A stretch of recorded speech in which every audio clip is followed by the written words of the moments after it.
오늘 저희가 이종찬 전 국정원장 초대했습니다. 만나보겠습니다. 어서 오십시오. 안녕하십니까? 오래간만입니다. 오랜만에 뵙습니다. 악수 한번 하시죠. 건강하시죠? 예, 잘 있습니다. 예. 어떻게 지내십니까, 요즘에? 요즘엔 그냥 이제 우리 기념 사업, 우당 기념 사업을 하면서 예. 후진들도 좀 가르치고 네. 또 독립운동 했던 역사가 너무 오래전 역사처럼 지금 여겨지기 때문에 그 학생들에게, 청년들에게 그게 멀지 않았던 역사다 하는 걸 좀 가르치고 뭐 그런 사업을 좀 하고 있습니다. 예. 얼마 전에 그 사람 많이 들었던 영화 암살 감독 최동훈 감독이 사실은 그 암살의 모티브가 바로 그 이회영 선생, 그 조부 되신 이회영 선생의 책을 보면서 그 영감을 얻었다라고 말했더라고요. 네, 그런 얘기를 들었습니다. 예. 왜냐하면 그 암살 영화의 그 독립운동 과정에서 그 의열투쟁, 예. 그 불의를 향해서 아주 돌진하는 그런 정신이 아주 맹맥히 흘렀는데, 예. 그거는 아마 그 당시에 있었던 그 투쟁의 그 모든 모습을 국민들에게 이제 보여주기 위한 것이었다고 생각합니다. 예. 저도 얼마 전에 알았는데 그 당시로에 치면은 수백억 원대 재산을 다 팔아서 그걸 망명해서 다 독립운동 자금으로 쓰면서 하셨다고 조부께서. 네, 저 재산을 그 당시에 이제 저희 그 집안의 재산이 꽤 많았던 걸로 생각합니다. 예. 그 매천야록을 보면은 남양주에서 여기까지 오는데 남의 땅을 밟지 않고 왔다 뭐 그런 일화도 있었는데 예. 그러나 그것이 다 사실은 나라가 있기 때문에 재산도 있는 거지. 나라가 말하자면 침략을 당하면 재산도 사실은 그 의미가 없는 거죠. 네. 지금 조금 전 저희가 보여드렸던 사진이 그 원장님 어렸을 때 사진인 거죠? 네네네. 제가 상해에서 예. 10살 때 예. 그때 해방이 됐거든요. 예. 그래서 이제 뭐 백범 선생이라든가 뭐 저희 작은 할아버지인 이시영 선생이라든가 이런 분들이 오셨을 때 찍은 사진이고 네네. 또 저희 어머니랑 같이 이렇게 찍은 사진이고. 예. 그렇습니다. 네. 처음 보여드렸던 사진에 그 꽃다발 걸고 있는 분이 백범 선생님. 예, 맞습니다. 이신 거죠. 예. 예. 저 지금 네네네. 바로 예. 그 아래 그 10살 때의 예. 이종찬 전 국정원장. 예. 아주 오래된 사진. 예. 아유 참 지금이랑 똑같은데요 얼굴이요. 요즘에 그 정치 인생을 돌아오시면은 전반기 한 10년 동안은 현재 여권에 네. 머무르셨고 그 다음에 후반기 10년 가까이는 현재 야권에 몸담으셨는데 네. 오늘도 그 저희가 첫 소식으로 전해드렸습니다만 야당 상황이 지금 아주 복잡하거든요. 네. 어떤 생각 드셨습니까 요즘 소식? 사실은 좀 안타깝습니다. 예. 또 국민의 입장으로 볼 땐 짜증도 나고요. 왜냐하면 맨날 싸움하는 얘기만 자꾸 나오니까 말이죠. 그런데 야당의 지금 상황에서 야당이 제일 지향할 건 뭐냐 하면은 예. 총선의 승리고 두 번째는 정권 교체입니다. 예. 야당이 정권 교체를 할 의사가 없거나 할 능력이 없으면 그건 야당으로서의 존재 가치가 없는 거죠. 근데 지금 야당의 모습을 볼 때 과연 국민들이 다음번 총선에서 신뢰를 하겠는지 예. 또 저 사람들이 정권을 맡을 능력이 있는지 의심이 나게 하는 부분이 꽤 많아요. 너무 많아요. 예. 그러니까 제가 생각한 데는 지금 이 상황에서는 전부 한 발 뒤로 물러서서 예. 원점에서 다시 한번 추스려서 당을 추스려서 출발했으면 하는 것이 비록 저만의 생각은 아닐 것 같습니다. 예. 집권할 수 있는지 의심스럽다라고 네. 여겨지는 그런 대목들이 어떤 것들입니까? 말하자면은 여당과의 말하자면 경쟁을 했을 때도 마찬가지입니다. 예. 시시비를 가려야죠.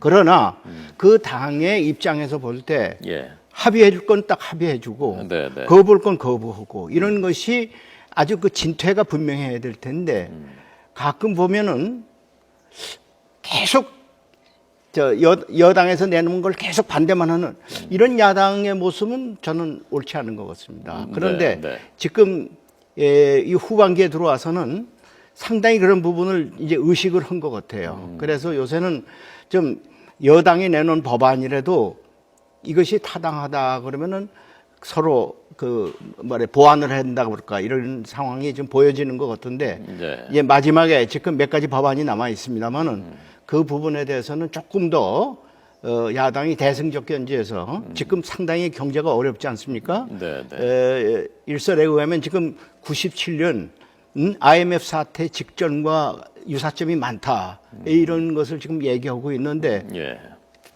좀 더 나라라는 측면에서 조금 생각해가지고 예. 조금 더 생각을 멀리 좀 해줬으면 좋겠습니다. 예. 지금 야당 원내대표가 이종걸 원내대표가 사촌 동생 예, 되시죠? 맞습니다. 예. 맞는데 예. 지금 상당히 노력을 하고 있어요. 예. 노력을 하고 있고 저도 이제 기회 있으면 저도 이제 원내대표를 해봤거든요. 그리고 오래 하셨죠? 예, 근데 그 원내대표라는 건 뭐냐면 작품을 만들어내는 겁니다.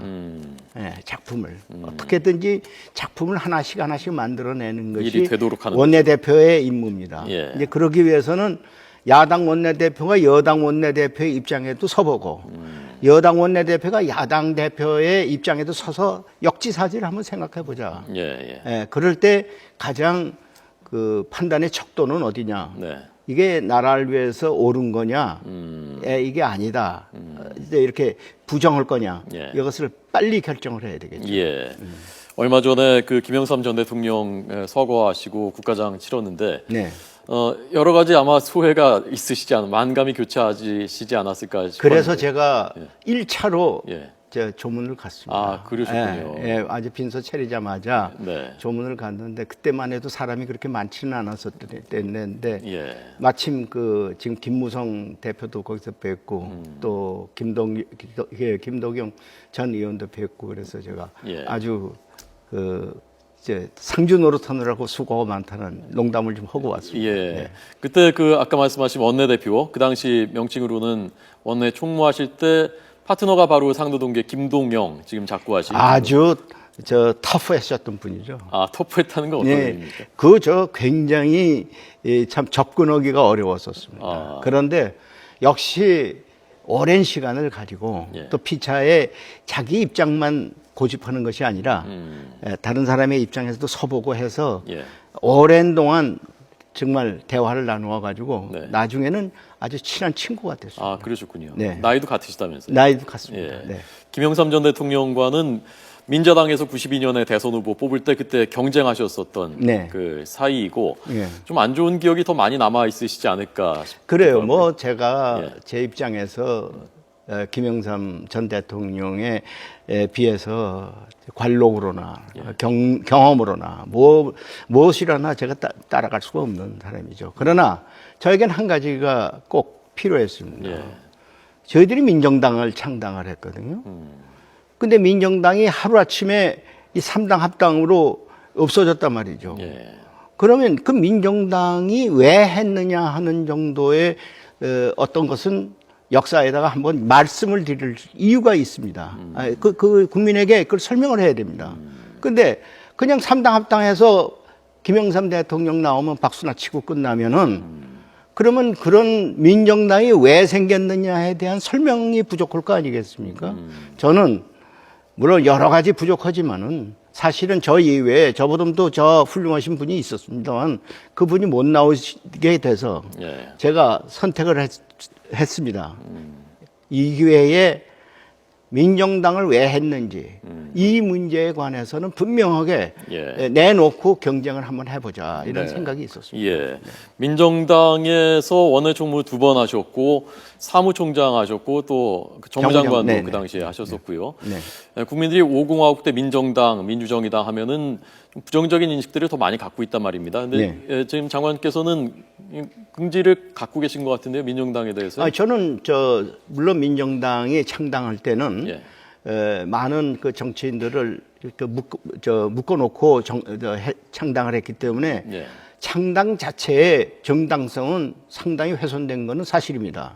그러나 창당 이후에 어떤 노력을 했느냐 하는 부분에 대해서는 그렇게 많게 소개되질 않았어요. 예. 그래서 저는 언젠가는 이 민정당도 이러이러한 이유로 창당을 했고 국민을 위해서 이렇게 위해서 봉사를 했다 하는 부분에 대해서는 네. 국민들에게 알려야 되고 또 알릴 의무가 있다고 생각합니다. 대표적으로 어떤 것들입니까? 예를 들면요. 예. 저희들이 그 민정당을 하면서도요. 아주 철저하게 정책 위주로 했습니다. 제가 민정당 하는 총무를 하는 동안에 사실은 한 번도 야당이 퇴장하거나 야당이 극한 투쟁을 하도록 하질 않았습니다. 왜냐? 네. 대화를 했습니다.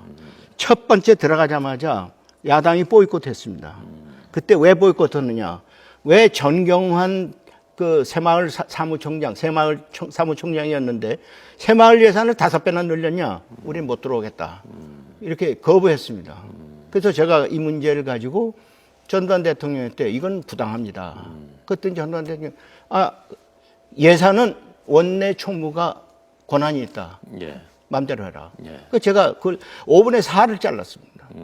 이제 그런 정도로 저희들이 노력을 했습니다. 말하자면 의회 정치가 제대로 뿌리 내리려면은 여야가 대화를 해야 되고 아무리 강력한 여당이라도 51% 이상은 주장하지 말자.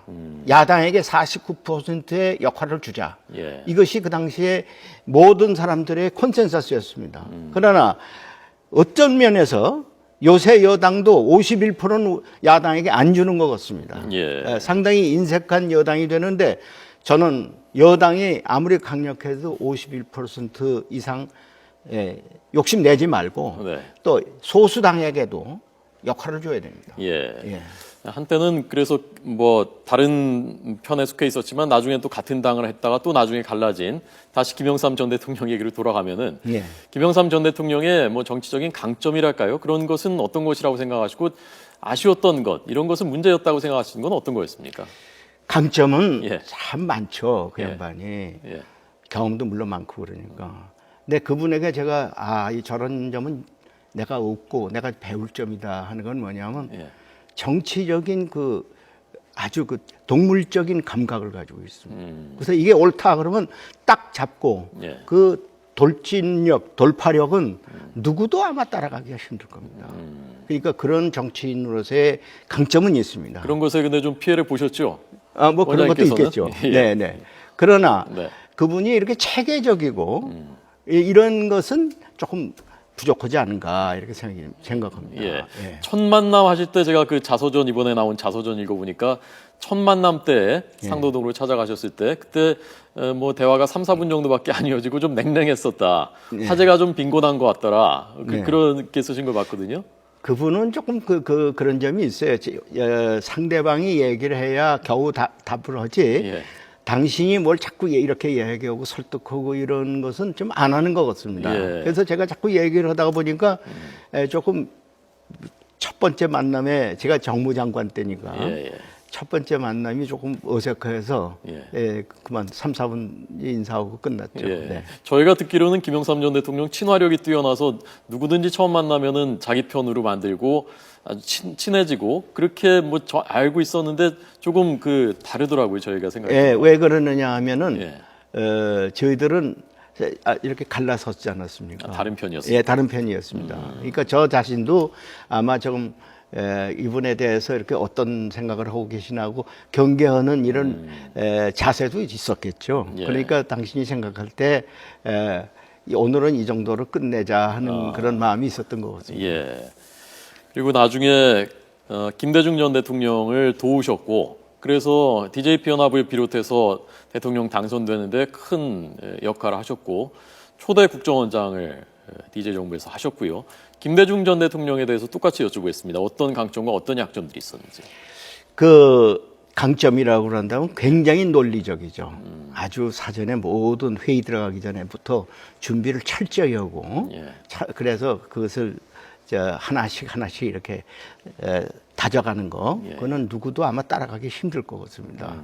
그런데 저는 그분에게 이제 뭐 단점이라고 이야기를 한다면 참모 운영 같은 것에 좀 잘못하는 것 같다 이게요. 왜냐, 그 오랜 동안 아마 감시를 받아서 그런지 이렇게 1대1로 이렇게 모든 것을 이렇게 생각하고 얘기하고 결심하고 그러지 넓게 참모들을 다 불러다 놓고 서로 이렇게 토론하고 이런 것은 좀 소홀히 하는 것 같다 이런 생각이 들어요. 그러니까 참모들끼리의 팀워크나 역할 분담 같은 데서 좀 문제가 예, 있을 수 예. 있을 그러니까 거고. 그거는 이제 당신이 아마 오랜 동안 감시받고 와서 이렇게 터놓고 얘기할 때는 그 정보가 또 금세 누설이 되고 그러니까 아마 그런 경계심이 오랜 동안 체질화된 것 같습니다. 네. 어떤 점을 보시면서 좀 그런 생각나시는 대목이 있습니까? 예, 그러니까 예를 들면은 제가 이제 대통령 처음 되자마자, 후보가 되자마자 후보를 하려고 그러는데 우리들이 참모 연구를 좀 했습니다. 그래서 이제 그때 이강래 의원이 아주 수고를 많이 했는데, 뭐 이렇게 여러 가지를 이제 건의사항으로 썼어요. 그래서 제가 두 가지만 하자. 그랬어요. 하나는 뭐냐. 그 10만 원짜리 결제도 총재가 결제를 해야 된단 말이죠. 그러면 총재가 어디 갔다 오면 결제 받을 사람이 그냥 한 열대 명 이렇게 늘어서서 결제를 받아야 된다. 그래서 제가 그랬어요. 이렇게 하면 안 됩니다. 200만 원이면 200만 원, 500만 원이면 500만 원 한계를 정하고 그 전 것은 전결로 하고 그 이상의 것만 결제를 하십시오. 그래야 그것이 필요합니다. 그러면 전결을 누구에게 하느냐? 그건 대표 권한 대행을 하나 내세우십시오. 권한 대행을 누구를 하겠냐 그러세요. 그래서 내가 혹시 내가 욕심이 있어 그런 걸로 생각할까봐 저는 아닙니다. 가장 연장자인 조세영 의원이에게 맡기십시오. 만약 못마땅하면 한 석 달 하다가 다음번 순위로 넘기십시오. 이렇게 해서 부총재들이 대행을 하도록 하고 큰 것만 결심을 하셔야지 작은 것까지 다 하시려면 이건 후보가 할 일이 아닙니다. 그 받아들였어요. 그러니까 말하자면 그런 식으로 단독으로 면담을 해서 이걸 하나하나씩 이렇게 하면 관찰이 되는데 이제 그런 문제가 사실은 전체 회의에서 아마 논의가 되고 그래야 될 텐데 이제 그런 것을 안 하신 것 같습니다. 원장님의 정치 인생을 쭉 돌아보시면서 요 순간은 내가 다시 돌아간다면 이거는 이렇게 안 하겠다라는 뭐 그런 게 있으면 마지막으로 어떤 순간이었는지 궁금합니다.